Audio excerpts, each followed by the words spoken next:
हे मला एक कळत नाही रे. मी सकाळपासून काम करायचं आणि तुम्ही याला का अमके केलं बोलला त्याला काय बोलला.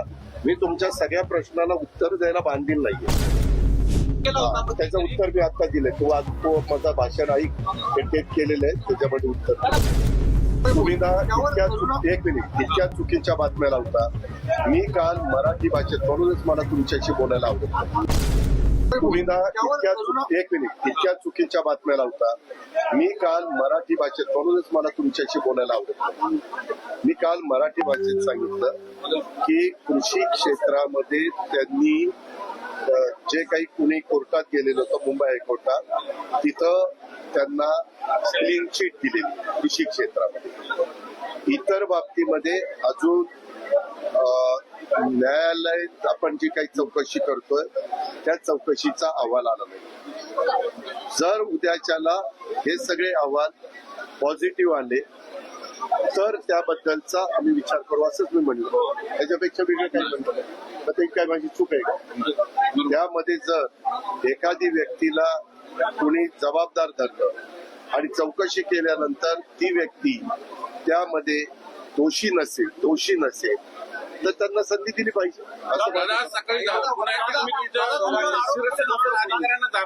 आपलं काम काही केली नाही. मी कुणालाही झापलं नाही ते थापा मारू.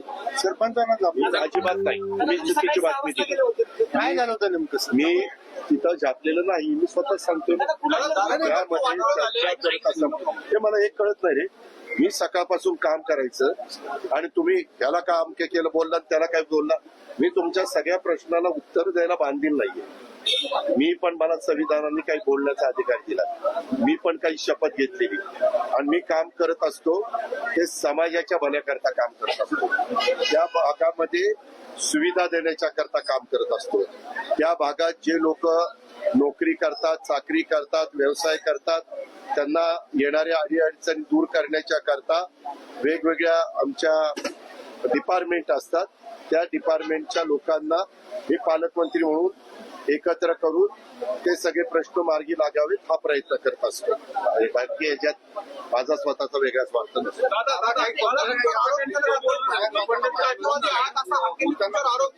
त्याचं उत्तर मी आता दिलंय. तो माझं भाषण ऐक टेप केलेलं आहे त्याच्यामध्ये उत्तर. असं नाही. अशा बातम्या पसरवल्या जात आहेत त्याच्यामुळं कुठल्याही परिस्थितीमध्ये ती वेळ न घेऊन देता उलट मोठ्या प्रमाणावर आपल्या या परिसरामध्ये कंपन्या आल्या पाहिजेत. त्यांना ज्या सुविधा आम्ही देणं गरजेचं आहे त्या सुविधा मिळाल्या पाहिजे. आमच्या इथल्या त्या क्षेत्रामध्ये नैपुण्य मिळालेल्या मुला मुलींना तिथं नोकऱ्या मिळाल्या पाहिजेत. ही माझी साधी सरळ अपेक्षा आहे आणि त्याकरता मी बोलतोय. बातम्या तर आल्या होत्या की नाही. तुम्ही बातम्या लावल्या की नाही की बाबा असं होतंय. मग त्या बातम्याचा आधार घेऊन आम्ही बोलायचं पण नाही का तेही तुम्हाला विचारायचं. वस्तुस्थिती मांडली उलट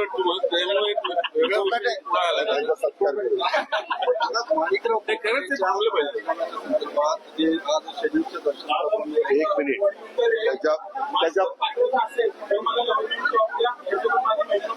ठीक आहे. क्रीडा मंत्री आमचे दत्ताभाऊ भरणे त्यांना भेटा. एक मिनिट आता हे बोलतो ना एवढंच आहे ना. तुला हेच जागा आठवली का ते द्यायची.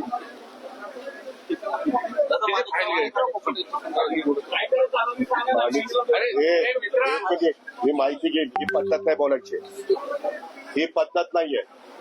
मी कागद घेईन, मी तपासेन तू बोलतोय त्याच्यात तथ्य आहे का आणि त्याच्यातनं जे काही राज्य सरकारचं क्रीडाचं धोरण आहे त्या धोरणामध्ये तू बसत असेल तर 100% तुझं काम होईल.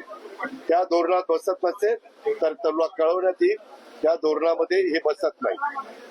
तर चला झालं.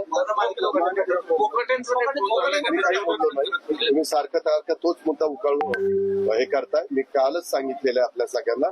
तू पण काल ऐकलंय की सोमवारी किंवा मंगळवारी मुंबईमध्ये गेल्यानंतर त्यांचं काय म्हणणं आहे ते ऐकून घे. त्याच्यानंतर राज्याचे प्रमुख यांचा तो सगळा अधिकार असतो. त्यांच्याशी चर्चा करून त्याबद्दलचे पुढच्या गोष्टी काय असेल ते करेल.